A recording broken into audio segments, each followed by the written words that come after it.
Bismillahirrahmanirrahim. Assalamualaikum warahmatullahi wabarakatuh.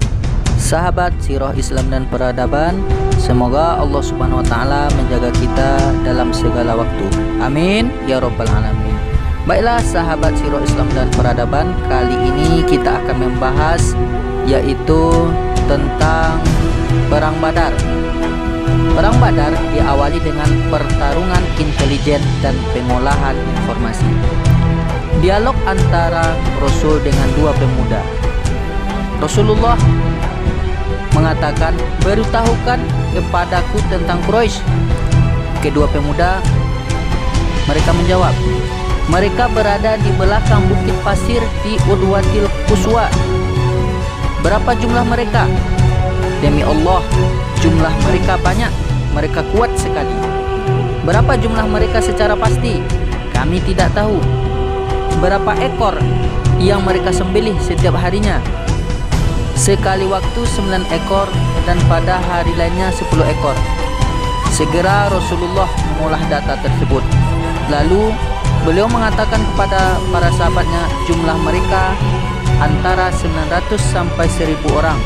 Analisanya didasarkan pada kelaziman ukuran daging seekor unta yang cukup untuk dikonsumsi oleh 100 orang. Kemudian Rasul kembali bertanya kepada kedua pemuda tersebut dengan mengatakan tentang tokoh-tokoh Quraisy dalam barisan tentara.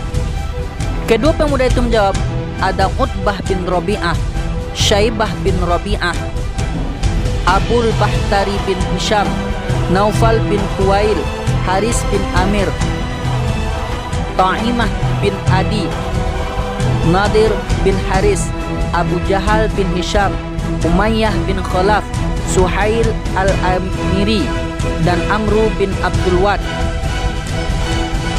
Kemudian Rasulullah SAW berkata kepada sahabatnya, "Inilah wujud kekuatan Makkah.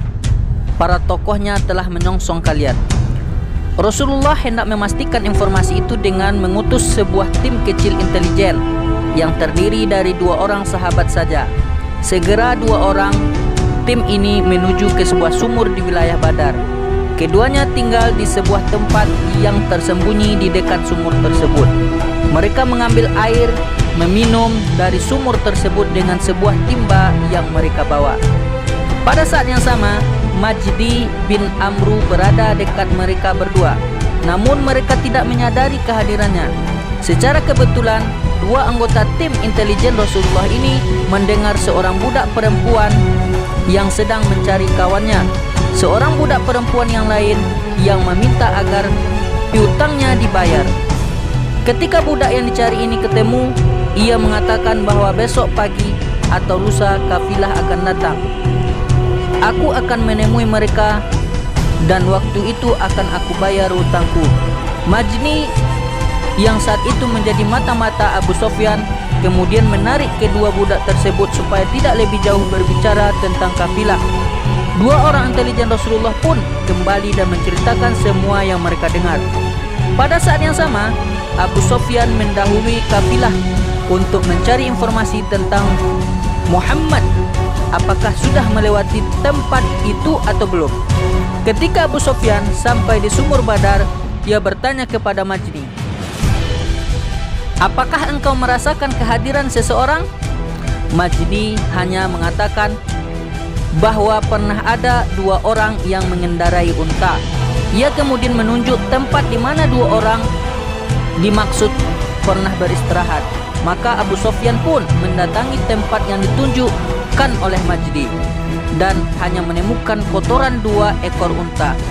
Dalam kotoran itu ia menemukan biji-bijian yang mengandung petunjuk bahwa unta-unta itu berasal dari Yathrib atau Madinah.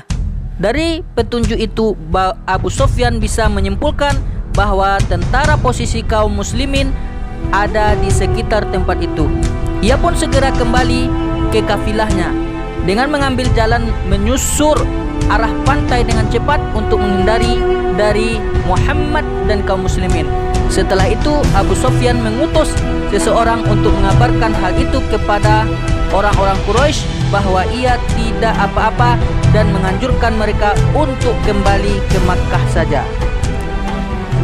Masya Allah, beginilah keseriusan dan kejeniusan dari seorang pemimpin, yaitu Rasulullah SAW, pihak kaum muslimin dan kafir Quraisy melalui Abu Sufyan sebelum dia masuk Islam.